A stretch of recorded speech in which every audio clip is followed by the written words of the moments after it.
Forget. All right, welcome everybody. I am so excited to have y'all here. I am Etty. I'm one of the youth and teen librarians at Lincolnwood Public Library, and I'm co-hosting this fabulous author visit with authors Kelly Fritsch and McGuire and illustrator Eduardo Trejos to discuss their book, We Move Together, which is our Lincolnwood Reads and Coming Together core text. This is hosted in partnership with our friends at Evanston Public Library, Morton Grove Public Library, Niles Main Public Library, Skokie Public Library, and Lincolnwood Public Library. You will need some paper and some art supplies, whatever you have works, a little bit later. So no rush, don't leave. Thank you for choosing to join us and welcoming us into your homes. With that in mind, if you need a drink or a snack, need to take a bathroom break, feel free to take care of yourselves.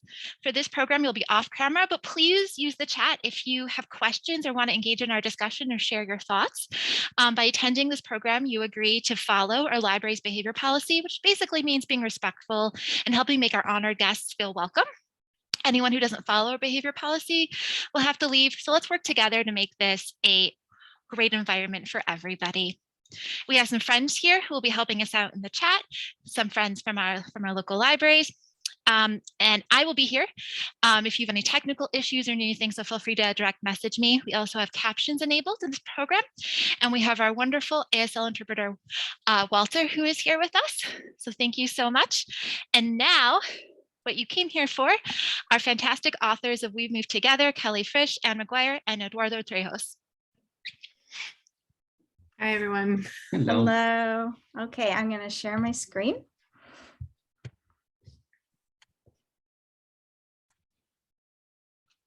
Okay, so hi everyone. Thank you so much for being here tonight.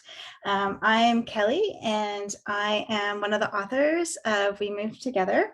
I'm also a teacher at Carleton University and a mom. And I'm also a disabled person who uses a mobility scooter. I'm speaking from the unceded and unsurrendered land of the Algonquin and Anishinaabe Nation here in Ottawa, Ontario, and Ottawa is the capital of Canada. Hi, everyone. I'm Anne, and I'm actually also a teacher as well. I teach courses in disability studies and social justice at the University of Toronto. And I'm also a mom of 3 kids and the co-creator of We Move Together. Hello, I'm Eduardo Trejos. I'm a Costa Rican graphic designer and the other parent of Anne's 3 kids. And I'm also the author illustrator of We Move Together. Eduardo and I are speaking to you today from Toronto, a Treaty 13 territory on the lands of the Haudenosaunee, the Anishinaabe, the Huron-Wendat, and the Mississaugas of the Credit River. We're really grateful to be here with you today and to think about how we can live and play and be together in a way that makes sure that everyone is cared for. We're also really excited to share our book and talk a little bit about things like accessibility, disability, and justice, and hopefully come up with some ideas about how to move together towards something better. Okay, so we are going to start out by reading We Move Together. And because this book is about making sure that everybody belongs and feels welcome, we're going to be reading the words on the page and describing what's going on in the pictures. So describing out loud what's happening in the pictures is one way that we can make sure that all readers enjoy our book, including readers who are blind or visually impaired or who have trouble seeing the words and pictures on the screen. And it also gives us a chance to think about what's going on in all of the images. So I'm going to read the words on the page and Anne is going to describe what's happening in the pictures.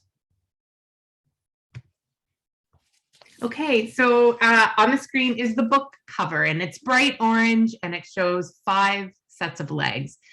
There are 3 people that are standing. One looks like an older person using a red cane and a kid who is seated in a blue power wheelchair. And I almost forgot, there's one more set of legs on the cover and they belong to a dog, a golden retriever who's wearing a harness. The harness means the dog is a working dog. The dog is a guide dog. And I bet lots of you already know what a guide dog does, what kind of work a guide dog does. But let's see if you can spot one in the book as we read through the pages, and we'll find out a bit more.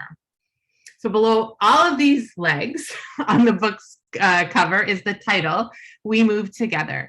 And below that are the names of the authors and illustrators. The book is written and illustrated by us, who you've already met, Kelly Fritsch. Hi, Kelly. Anne McGuire, that's me, and Eduardo Trejos. Hi. All right, let's turn the page. On this page, we have a beautiful quote by two disabled artists named Aurora Levins Morales and Patty Byrne. And the quote says, "All bodies are unique and essential. All bodies are whole. All bodies have strengths and needs that must be met. We're powerful, not despite the complexities of our but because of them. We move together with no body left behind. This is disability justice." And what Patty and Aurora are saying here is that we're powerful as people, not because we're all the same, but because we're different. And when we find ways of moving together with our differences, then that's when we can really make our world change for the better. Okay, it's time to read the story now.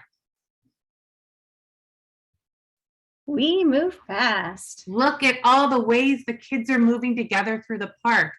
Some kids are running, some kids are scooting and biking. I see two kids that are kicking a soccer ball back and forth. One kid is driving a power wheelchair. There's even a cat moving fast with the others. But hey, did anyone notice that not all of the kids are moving fast? At the back of the group is a kid using arm crutches who's moving more slowly and is waving to the others. What will the kids do to make sure everyone is moving together? Let's turn the page and see. We move slow. The friends have slowed down now so that everyone can play together. Because they're moving more slowly, they can enjoy different parts of the park. What slow things do you like to do in the park? I like going for slow walks on trails. And sometimes I like sitting on a bench and watching my kids climb and play on the play structure. I notice a few of these kids are resting on a soft, grassy hill, talking, eating snacks. Two friends are looking closely at a branch they found. The other kids and the cat find a poster for a carnival. I think they must be coming up with a game or an idea for a game. Let's see what happens next.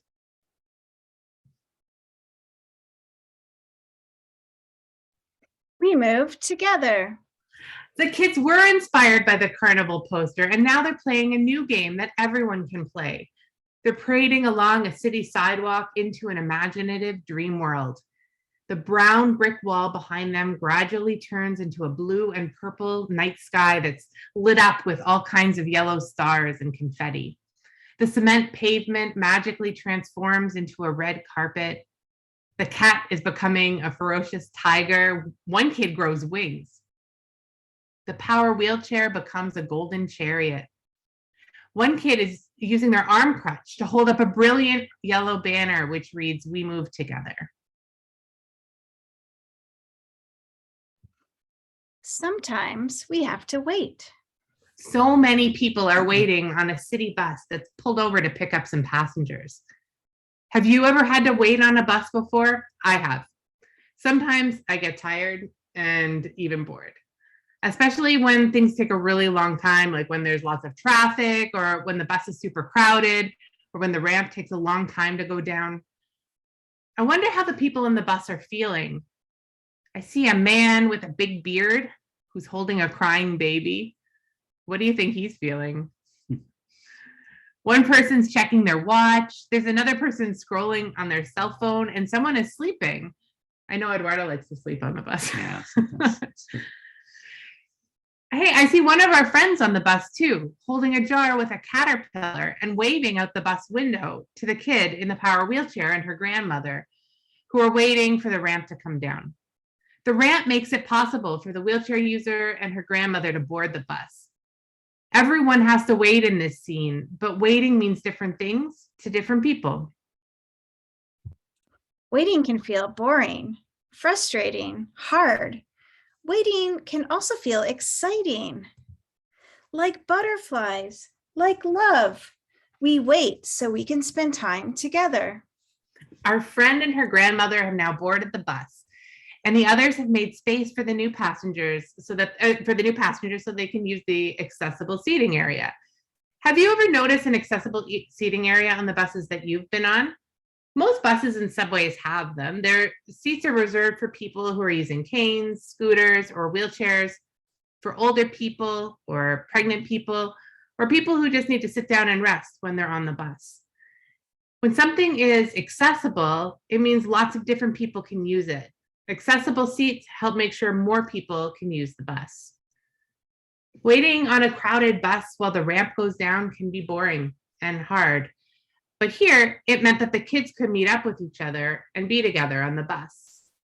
Look, the friends are happy to see each other. The kid who uses a power wheelchair is waving her arms excitedly at the sight of her friend's caterpillar and imagining them turn into yellow butterflies. And the kid's excitement has changed the whole mood on the bus. Everyone's looking more relaxed. Sometimes when we're together, we get stopped in our tracks, like when all the fun and flavors of ice cream are just one step out of reach.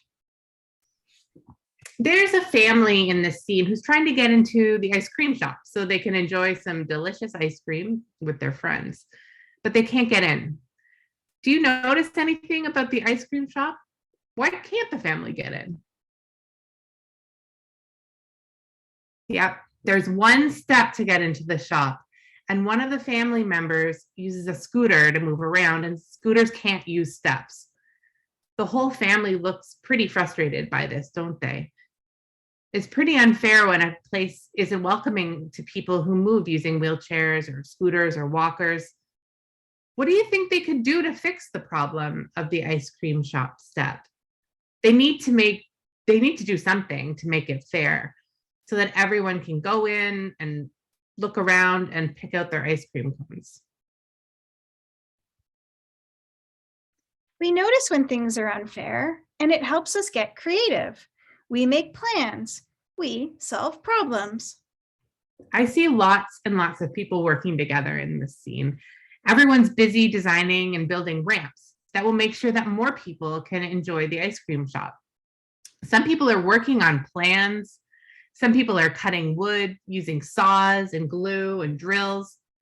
Others are painting the ramps bright colors. I see the family from the ice cream shop here. I notice that some of the people doing the building are using wheelchairs and scooters, and other people can walk. Everyone is helping to build the ramps because they know that it's better if we work together to make sure our shops and schools and homes are fair and welcoming to everyone. We build something better. Look what came out of all that hard work. The ice cream shop now has a new ramp, an orange one. And I see the person who uses the scooter and her family coming out of the shop. They can now go in and get their ice cream. I noticed that new ramps are outside a lot of the cafes and shops all up and down this city street. Just like the accessible seating area in the bus, the ramps mean that more people can move around the community. Ramps mean that people who use wheelchairs or scooters and people who can walk up and down the steps can all hang out together too. Ramps also make it easier to move around for people using crutches and canes and others who move with wheels, like parents who are pushing their baby in a stroller or a person delivering boxes using a trolley. We don't all need ramps in the same way, but ramps definitely make it easier for everyone to move around. We work together. Kids and dogs, bodies and machines, bees and flowers, fish and water. Relying on each other helps us get where we need to go. We all depend on each other, on one another. In this picture, we have some examples of how we rely on other people and animals and our environment. There's a boy taking off the harness of his guide dog Guide dogs work together with blind or other disabled people so that they can move around their communities. Oh, and there's an older woman and a younger man working together to pedal a tandem or a two-seater bicycle. I also see a bee pollinating a flower and some fish swimming around in a pond.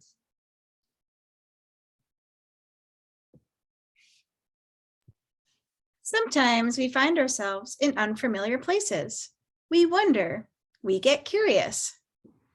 Our friends are inside an art gallery now. There are paintings on the walls and a group of kids sitting in a circle.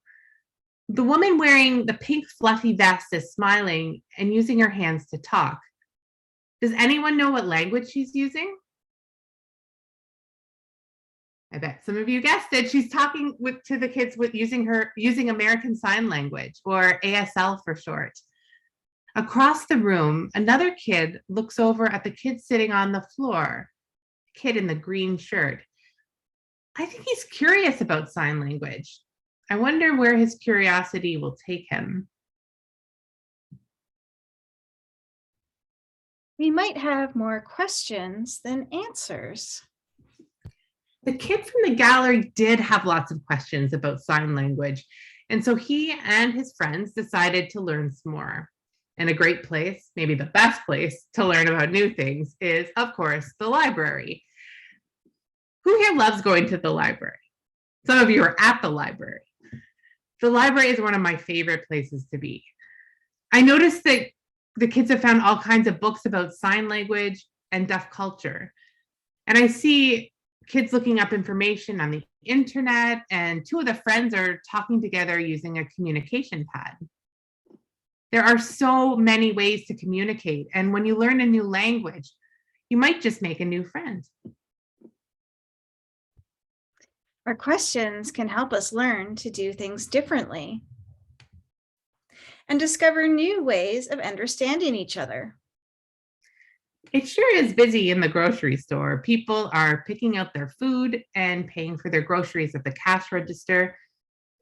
I see the cat riding in a shopping cart. Two of the kids who are learning sign language are here in the grocery store with their dad. They're trying to reach a box of cereal that's way high up on the shelf. Who could help them reach? Oh, he recognizes the person from the art gallery and signs help in ASL. See, when you learn a new language, you might meet a new friend. For the things that connect us are also what nourish us, like roots and tubes and straws and friends. There are lots of people in this scene with lots of trees, a pond, a beach. The book says that all these people are being nourished in some way. And nourish is a big word that means taken care of. We're nourished when we have enough to eat, to drink, but also when we're surrounded by those who care for us. Maybe you can spot some of the different ways that people in the scene are being nourished. Our friend who uses the power wheelchair is eating with a feeding tube and the care of her grandmother. Another friend is drinking water while leaning up against a tree.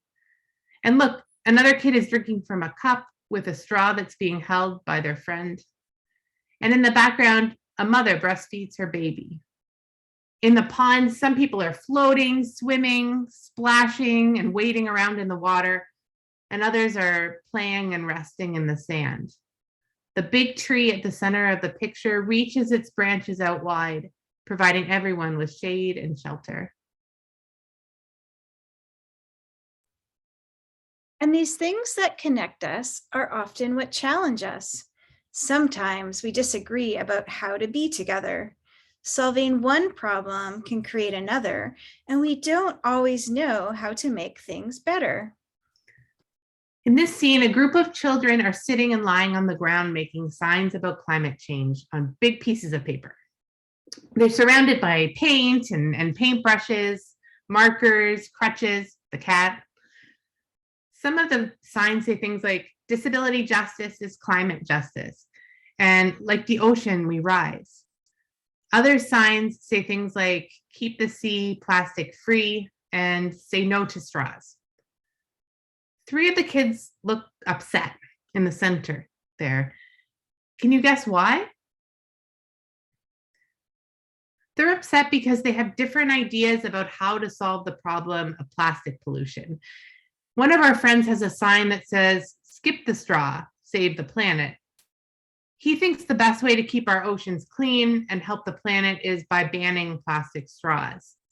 And he's making a really important point. Cutting down on plastic use is a really important thing. But our other friends have another idea that's also important to think about. They're saying straws are access, meaning many disabled people depend on plastic straws and tubes to eat and to live. Solving big problems like climate change and pollution is not an easy thing. And we have to have long and sometimes difficult conversations, and we won't always agree. That can be really hard. Sometimes we need to take a break. Sometimes problems are so big that we need to take a break, take a breath, or look at things from another angle. In this picture, we see someone's arms adorned with rainbow bangles reaching up toward the tops of the trees. Their fingers dance in the air as sun streams through the branches and lights up the blue sky. Even when we're by ourselves, we never move alone. Like feeling so close with someone who's far, like learning from others who have come before. Their memories can ground us, soothe us, move us. A child is sitting in a dark room with their crutches on the floor beside them. Soft light is shining through a window. The child is looking at photos and a poem called "You Get Proud" by practicing. Surrounding the child is a magical, sparkly indigo night sky that's filled with the images of 8 disabled ancestors. Many of the ancestors have crutches that are similar to the child, and one kneels with their hand resting gently on the child's shoulder. Reading words and hearing stories and feeling close with other disabled people, both past and present, it can be a really powerful thing. Whether we're by ourselves or surrounded by many, our small movements can turn into big movements. We celebrate, we make change.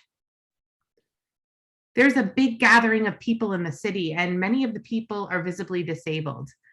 Some people are dancing with their wheelchairs and with their crutches. Some people are blowing bubbles, playing drums. 2 of our friends are holding a banner that reads, "We're in this together." A kid using a walker and wearing a helmet has a blue sweater that says "Black Lives Matter." Another kid sits on the shoulders of an adult wearing a red shirt that says "Deaf Game" and holds up a cell phone to show the person on the phone the crowd around them. Oh, and our friend using crutches is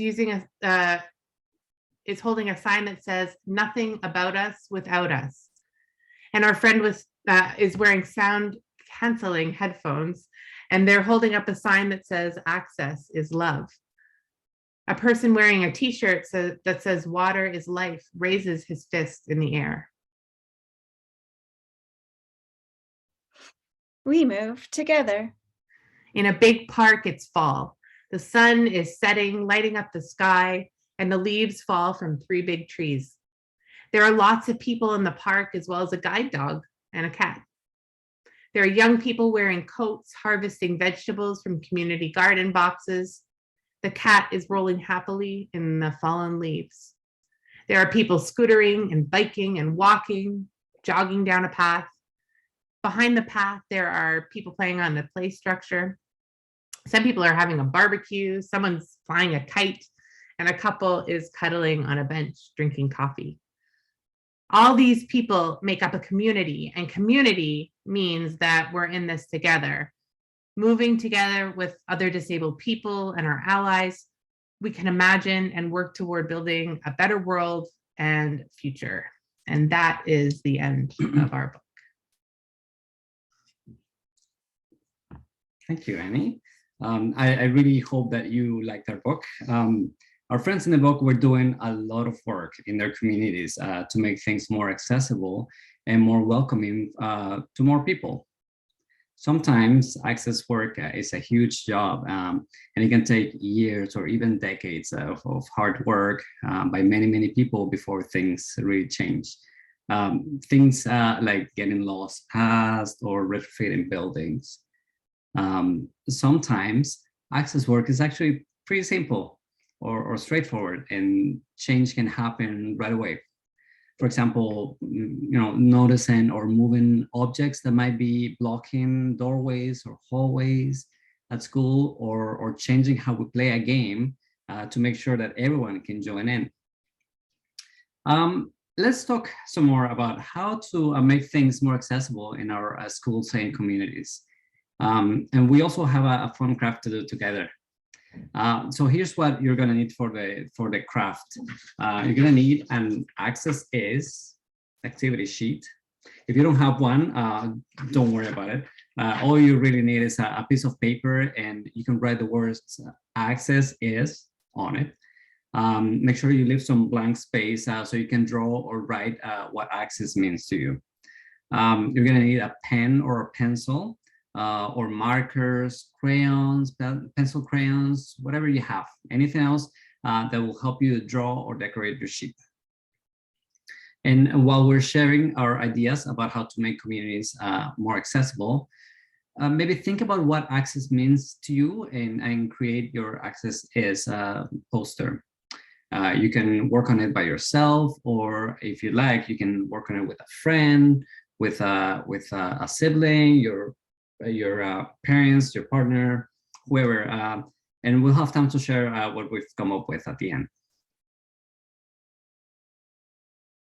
Okay, so now let's talk about how we can make our communities more accessible. Remember from when Anne was talking in our book, making things more accessible is when it can be used by as many people as possible.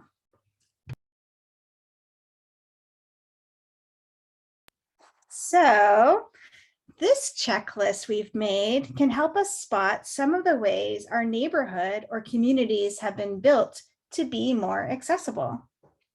We talked about how ramps and designated seating on buses make things more accessible in our communities, but there are lots of other things that you can look for in your community.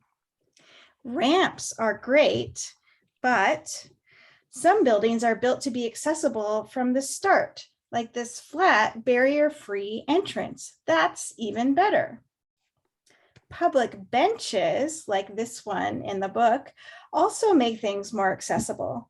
Benches let people take a rest when they need to. Do you know what a curb cut is? You use curb cuts every time you move around the city. Curb cuts are those mini ramps built right into the sidewalk. Curb cuts mean that people using wheelchairs, scooters, walkers, or people pushing strollers and delivery carts can easily move from the sidewalk to the road. Sometimes curb cuts have bumps on them, and this is called tactile pavement. And it alerts blind or visually impaired people moving with white canes or guide dogs that they are about to leave the sidewalk and move onto the street.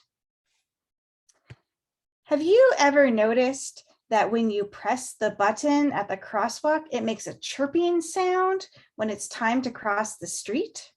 Did you know that this is a way of making crosswalks more accessible to people who are blind or visually impaired by letting them know by that chirping sound that it's a safe time to cross the street? Electric door openers or push buttons like this one are at the tool library in the image, make it easier to open doors in shops and restaurants. The city bus also allows many riders to get around town together rather than in individual private cars. This improves air quality and makes neighborhoods more accessible to pedestrians.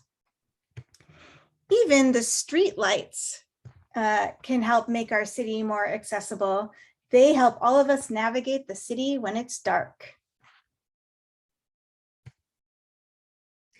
So what are some other things that can help make our communities more accessible that are not on this list? And we can think about some of the examples from the book, and some of them are pictured on screen in the bubbles. We've already talked about accessible seating and the ramp on the bus, and that's another really great example of accessibility in our communities. We also saw in the book ASL interpreters, and we have an ASL interpreter with us today, Walter. And so ASL interpreters are another example of how we can make things more accessible, particularly for people who are deaf or hard of hearing. To have interpreters at events in our communities or at schools, and just in general. Did anyone notice that the kid in the gallery, there was a kid in the gallery, and he's pictured up on the screen wearing a pink t-shirt, and he's touching an art sculpture. In most art galleries, you're never allowed to touch the art. It's strictly forbidden. But since this is an accessible art gallery, many of the art pieces can be felt. And this allows blind or visually impaired people to enjoy the art too. And really everyone to enjoy the art in a different way, using their hands and senses. Did anyone spot this person in the protest scene who is holding their cell phone up? So this is a person on the screen wearing a red t-shirt that says Deaf Gain. And they're video chatting with an older person who is in bed and isn't able to physically be at the protest. And the cell phone here is helping to make sure that everyone can attend important gatherings like this one, even if they can't be there in person. In the same way that maybe some people today can access this presentation from the comfort of your home. Right. And in the last scene, we saw some raised garden beds and a wheelchair accessible swing, which helps to make our parks more enjoyable for lots of people. So someone in the chat says, my mom is homebound and I use my phone as a video chat accessibility tool all the time. Thanks for sharing, Anne. Awesome. Okay. So what kind of things should we think about in order to make our schools accessible? Here's a checklist that you can use as you walk or roll around your school. You can ask questions like, are there accessible washrooms in the school? Does the entrance to your school have a ramp? Is the ramp at the front or the back of the school? So which door are people coming in and out of? Is the ramp clear for people to use, or is the ramp blocked by something? Are the paths shoveled and free of ice or snow for people to access and use the ramp, which is a very important question to ask in a place like Ottawa, and I imagine as well in Illinois. Is there an elevator to get to the second floor if the school has more than one floor? Which classrooms or parts of the school can be accessed using an assistive device, and which parts of the school have barriers in the way? Are there barriers that prevent doors from opening fully or that block the corridor? So remember, access is about more than just physical buildings and environments as well. So making things accessible can also mean not having to pay money, using unscented products, learning new ways of communicating, and making sure that friends feel welcomed and included. We can also think about access and how we play together or hang out with our friends. What games do you and your friends like to play at recess? Do these games leave anyone out? Is there anything that you could do to make these games more inclusive? What kinds of things at school make you feel like you belong? What kinds of things make you feel like you don't belong? How could we change these things?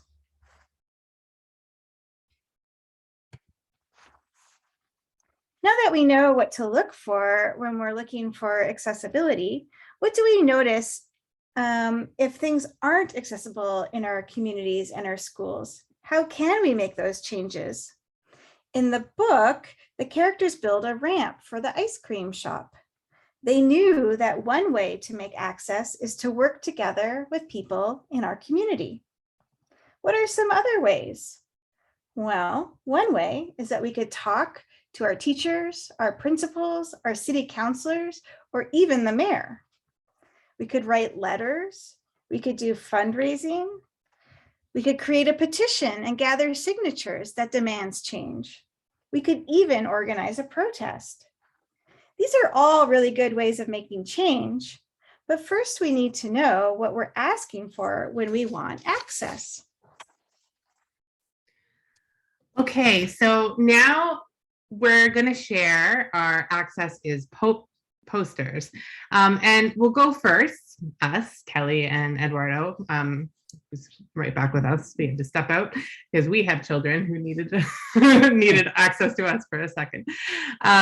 We'll go first, and then if you want to share what you think access is, there's a couple of ways that you can do that. You can do that by typing into the chat. So access is ... and then you can tell us what you think. Or you can, if you've made a poster, you can post your creations on social media using the hashtag #WeMoveTogether. So I'm gonna go first. Yeah, what do you think? Tell us, what do you think access is? I think that access is collective. And that means that access is friends. Access is working together. Access is community and caring for each other. And I think we saw a lot of examples of this everywhere in the book.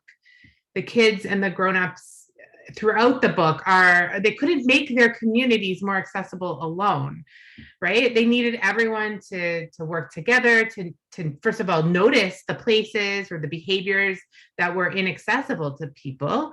And then everyone's perspectives and their contributions were really important, and their labor, their work was important to solve problems and work to build something better, something more welcoming, communities that let us all live and play and be together. Kelly, what do you think access is?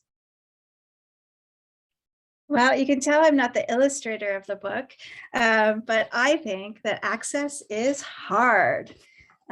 So it can mean that we have to change the way that we do things, and that can be really hard. We might need to build ramps or put in door opening buttons or build a better bathroom or even get new playground equipment so that more people can enjoy it. And that will take a lot of hard work to make those changes. And access is also hard because it can cause conflict. It can make us fight. Like in the book scene where the kids are struggling with wanting to have a better environment, but also struggling with the fact that some people need straws in order to eat and drink and be healthy. And so we might have fights over how we're going to deal with environmental pollution.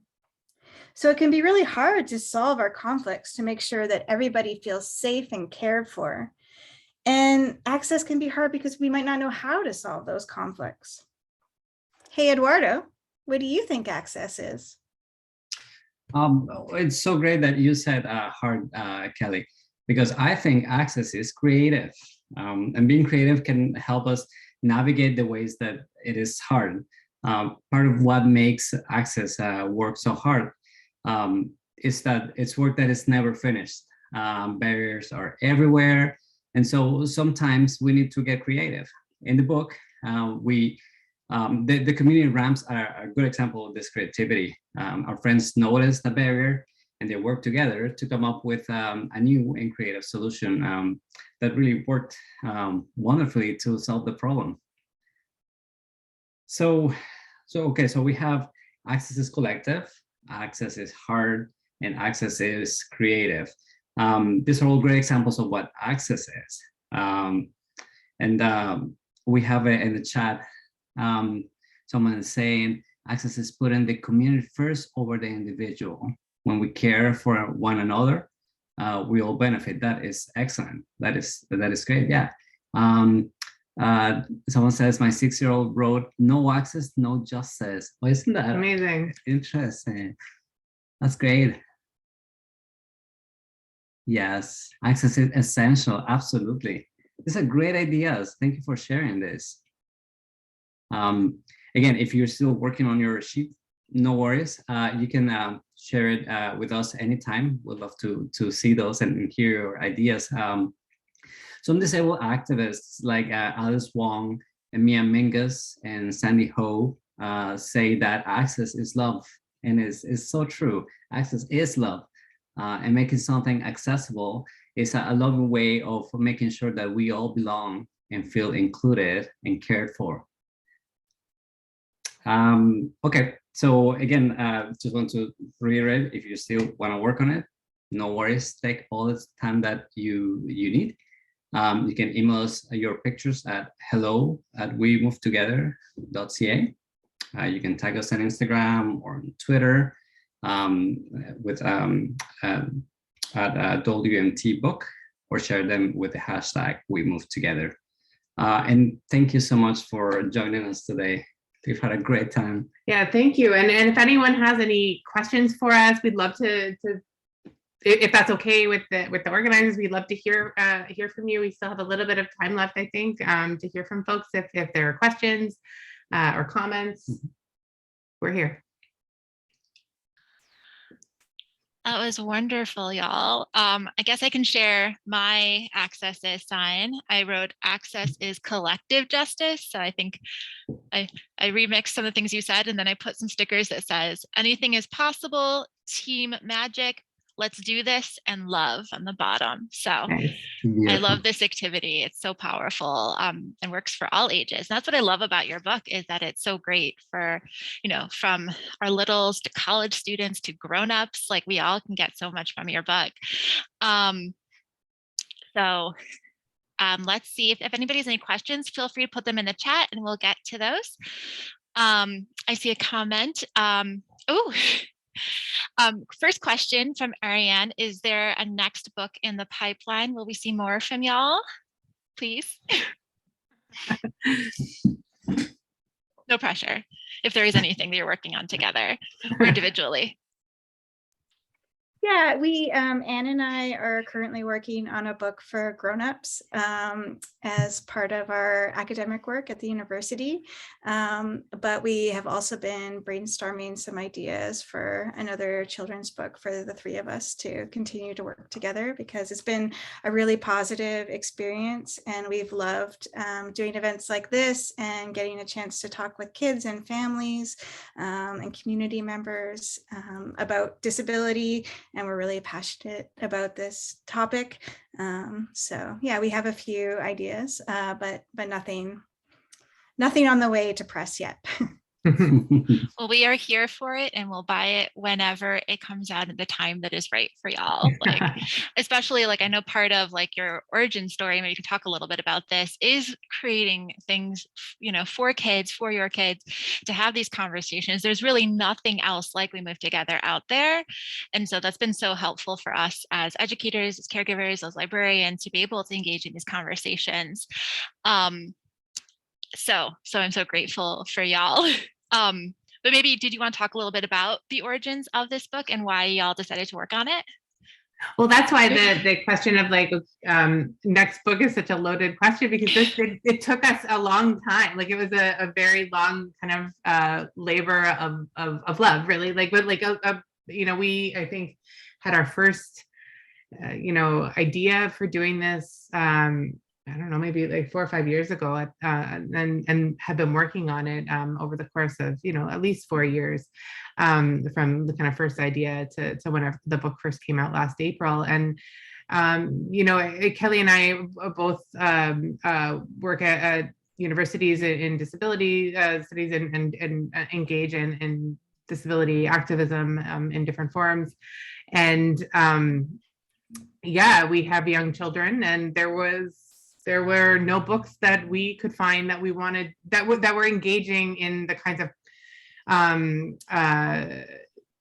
narratives of disability that we really wanted to have conversations with our kids and our kids' friends, in particular. This idea of disability as a culture, as collective, as a gathering point, as opposed to kind of an individual condition, which is what we typically see in children's publishing.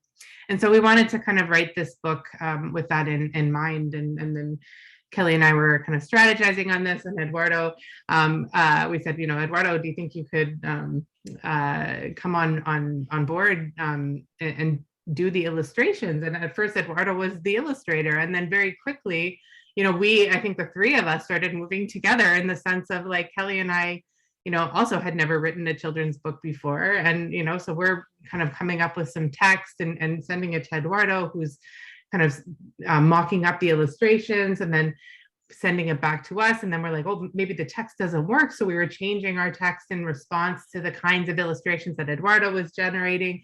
And Eduardo was generating these illustrations on the basis of some of the ideas that we were kind of coming up with in the text. And so it really, I think in traditional children's publishing, there's the writer and the illustrator, but I think in the case of We Moved Together, it was really kind of a collaborative process between the three of us.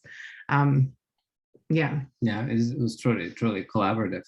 And just when I go back to the questions, it says, Anne Santori says, sometimes access feels out of reach, especially navigating the pandemic as a high-risk person with a high-risk family. I often feel left behind. Thank you for putting your book into the world to help make that change. You're very welcome, and it is true. A lot of people feel left behind. We're not over the pandemic, and everyone is at a at a different level, different. So we just have to, I don't know, stay in touch with people and make sure we're checking in and see where everyone is, what their comfort level is, what their needs are, because not everyone's at in the same place, right? We all have different needs, and we have to make sure to look out for other people as well. Yeah, and I think this ties back into this idea that access is hard, and the kind of ways that we really wanted to kind of depict the struggle as well, and the conflict and the tensions that arise out of kind of negotiating access in the book.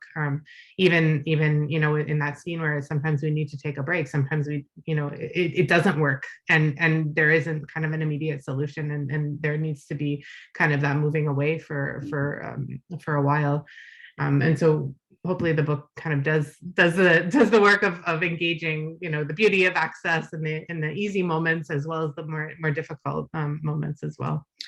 And that segues really well into the next question. It says, have you heard any happy stories or of ways your readers have made their communities more accessible? And this is a great question, because we have been paying attention to a lot of people on social media, how they've used the book in many different ways. I don't know if you want to mention a few of those. The one that comes to mind immediately is someone made a Braille version of our book. Somewhere in the US, my memory. It was in BC, but yeah, it's in BC. And we so one of the things that we kind of wanted to do and is we have this book, but we also wanted to kind of develop a set of access tools for how we can read the book in different ways. And so on our YouTube channel, we have an ASL version of the book. And we also have an audio described version of the book, which is, something like what we did today, where we're describing the pictures and reading the text in an effort to kind of make the book more usable and more enjoyable for more people. And it was really cool to hear from folks in BC who made the book even more accessible by making a Braille version of it as well. So, it has a life unto itself now in terms of people taking it up and making access. Yeah, and one of the other reasons why the book took us such a long time to make is because we sent out early versions of it to many different people who have all sorts of different kinds of disabilities and are connected to different disability communities in order to get their feedback on the representations and the images, on the storyline, on things that they would like to see in the book. So we got a lot of feedback, and that also really transformed the story as we went along.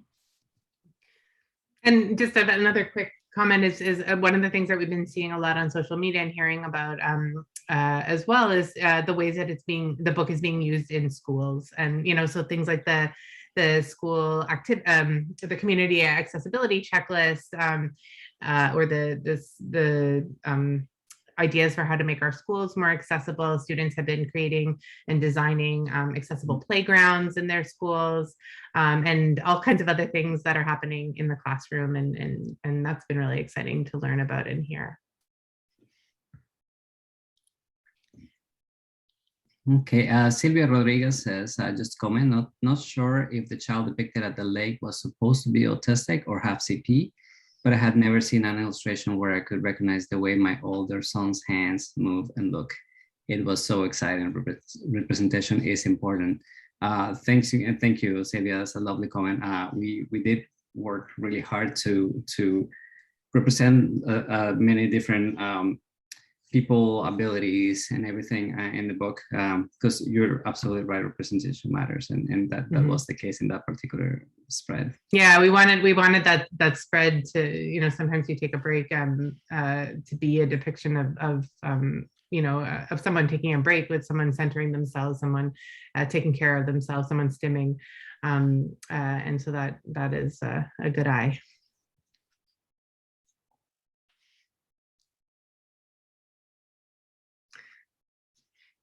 ASL version was a big hit with storytime skills. Yes, I'm glad. All my kiddos right now are hearing, but we talk a lot about different ways of communicating and love learning about ASL. That's great. Yeah, we love hearing those stories. And I'm glad that people are getting a good use of the ASL videos, because it's you know, it's free and it's out there for everyone to access.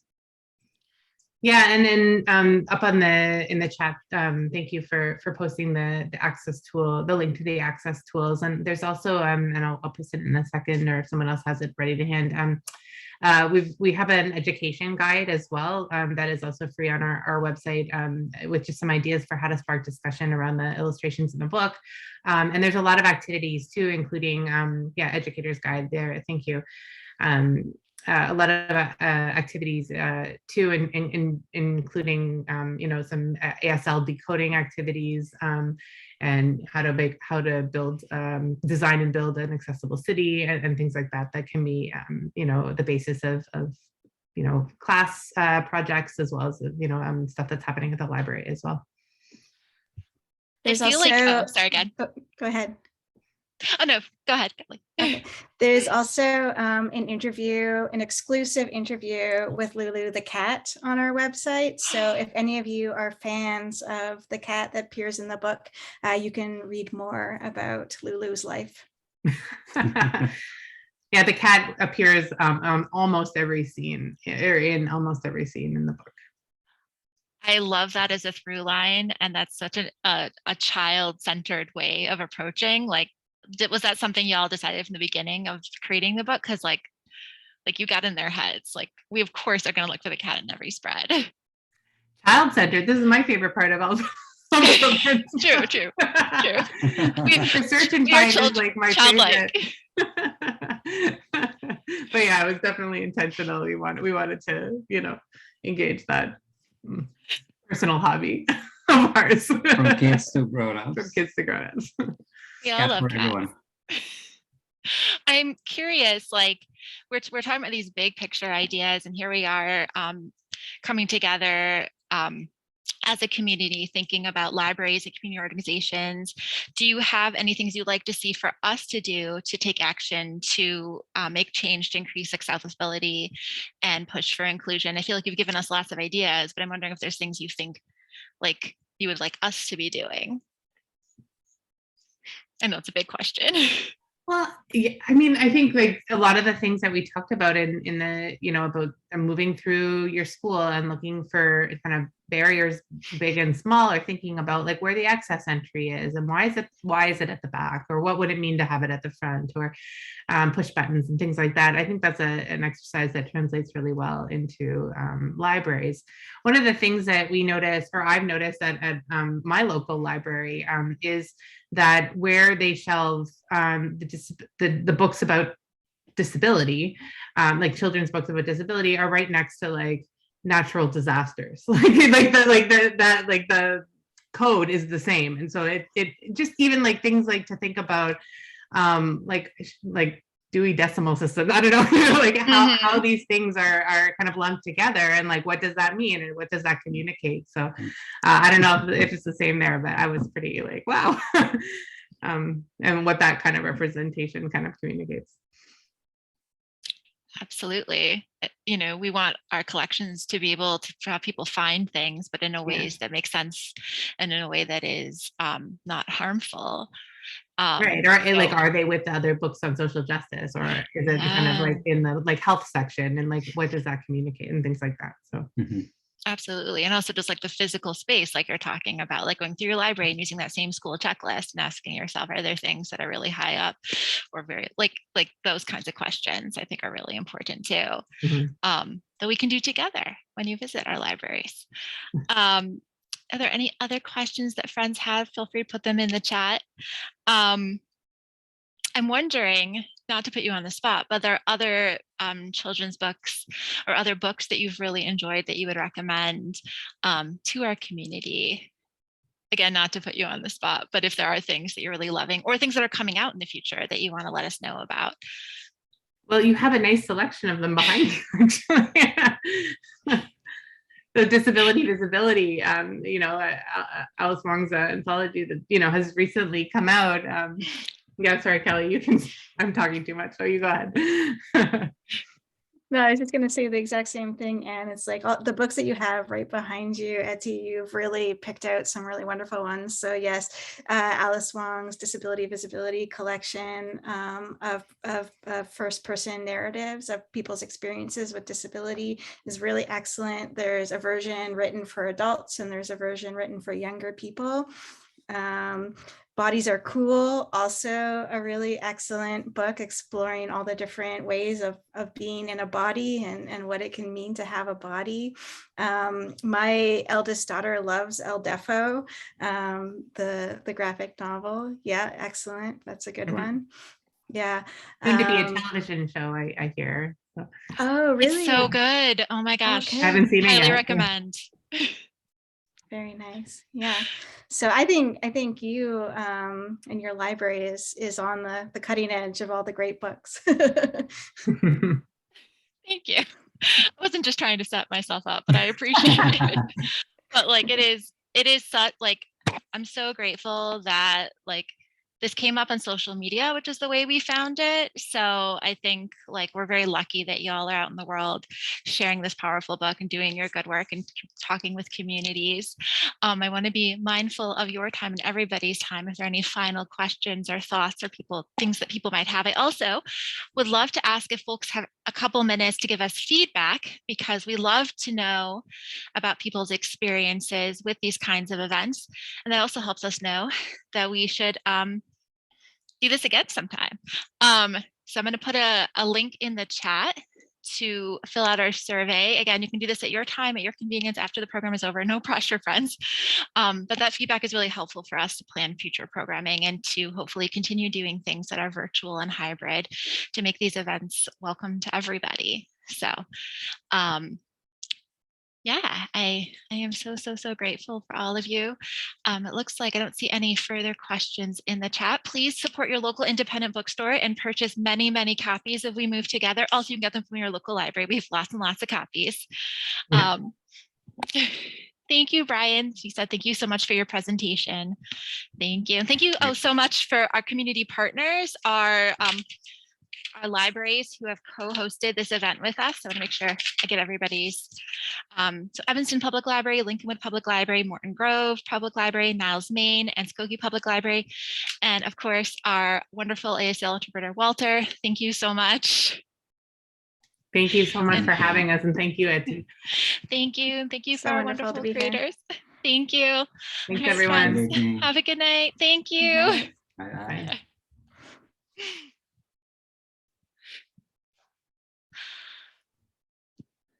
All right. Thank you. Have a wonderful night, y'all. Thank you so much. Fantastic. Bye. Take care. Have a good night. You too. Bye.